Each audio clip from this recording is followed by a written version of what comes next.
ఇప్పుడు ఏదైతే నేను ఒక లైవ్ చూశాను, రాధిక అనే ఆమె అడ్వకేట్, ఆమె లాయర్ గా చేస్తుంది. ఆమెకు పెళ్ళై భర్త వేరే వాళ్ళతో వెళ్ళిపోయిండు.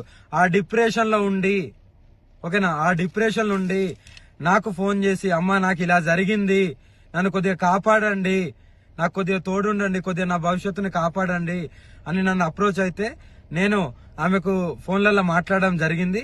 కానీ ఏదైతే ఆమె ఇప్పుడు పెళ్లి చేసుకున్నాము, నాకు తాళి కట్టింది అనేది ఇదంతా అబద్ధం.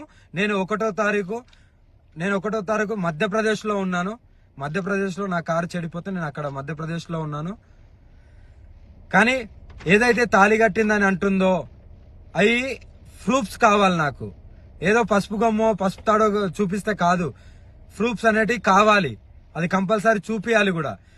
ఇంకోటి ఏంటంటే నా ఆడియో రికార్డింగ్ మాత్రమే పెడుతుంది కదా, మరి ఆమె మాట్లాడిన ఆడియో రికార్డింగ్ కూడా కావాలి. ఆమె మాట్లాడిన ఆడియో రికార్డింగ్ కూడా బయట పెట్టాలి. మందు డబ్బా పట్టుకొని, అమ్మా నువ్వు లేకుంటే స్వామి అని పిలుస్తా, స్వామి నువ్వు లేకపోతే నేను చచ్చిపోతాను, నువ్వు నన్ను కాపాడుకో, నాకు తోడుండు, ఒక ఆశ్రమం పెడతాను, నీకు ఆశ్రమం కట్టిస్తాను, అక్కడ ఉంటాను అని ఎలా అన్నావు? నువ్వు ఏ ఉద్దేశంతో అన్నావు? నువ్వు ఎంత డిప్రెషన్ నుండి అన్నావు? ఇంకోటి, నేను లవ్ యూలు మిస్ యూలు అనేటివి నేను అది నా కామన్ వర్డ్. అందరితోని ప్రేమగా ఉంటాను, ప్రేమగా మాట్లాడతాను. నాకు అదొకటే తెలుసు. ఎవరిని నేను ద్వేషించను, ఎవరితో నేను అలా ప్రవర్తించను. ఎందుకంటే ఎవరైనా సరే కష్టాలలో ఉండే బయటికి వస్తారు. ఆ బయటికి రావడానికి నేను వాళ్ళతో ప్రేమగానే మాట్లాడతాను. అవి నా common words, love you miss అనేది. కానీ దాన్ని ఎలా మీరు పోర్ట్రేట్ చేస్తున్నారు? ఆ అమ్మాయికి కూడా సిగ్గులేదా? మరి ఇప్పుడు నేను వర్షిణిని పెళ్లి చేసుకుంటాను, వర్షిణిది అన్నప్పుడు ఇన్ని రోజులు లేంది ఈ రోజు ఎందుకు మీడియా ముందుకు వచ్చినావు? అదే రోజు వచ్చి మీడియా ముందు మాట్లాడొచ్చు కదా, అంత దమ్ము లేదా? ఇప్పుడు నీకెవడో వచ్చి చెప్తే నువ్వు మీడియా ముందుకు వస్తున్నావా?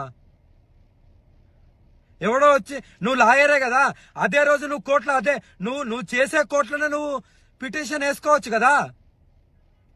ఇప్పుడు నువ్వు లాయర్ కాబట్టి అలా కూడా చేస్తావేమో. నువ్వు ఆ రోజు ఎందుకు మీ లాయర్ల సమక్షంలో అందరికి ఎందుకు చెప్పలేదు? మాకు ఇలా పెళ్ళైంది, మేము ఇలా అని మీ ఊరోళ్ళకు, మీ అమ్మ నాన్నకి ఎందుకు చెప్పలేదు? మరి అంటే దేనికైనా తెగిస్తారా?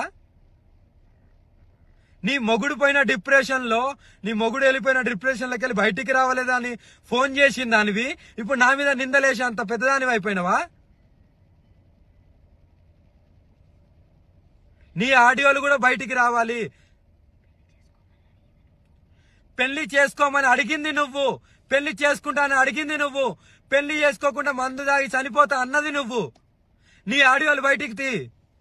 నువ్వు ఆడియో రికార్డింగ్ పెట్టుకున్నావేమో, బయటికి తీ.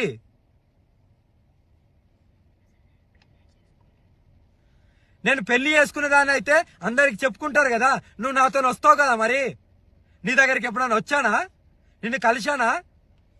ఆ లాస్ట్ లో ఎప్పుడైతే ఆశ్రమం గురించి నువ్వు అన్నావో, అప్పుడు నీకు డబ్బులు ఇవ్వడానికి వచ్చినప్పుడు, సరే భూమి కొంట అన్నావు కదా, సరే కొను, ఎక్కడొక్కదాలు ఉండొచ్చు అనే ఉద్దేశంతో నీ దగ్గరికి వచ్చినప్పుడు నేను కొన్ని డబ్బులు ఇచ్చా కదా, ఆ డబ్బులు కూడా మళ్ళీ నువ్వు నాకు అకౌంట్లో వేసినావు కదా.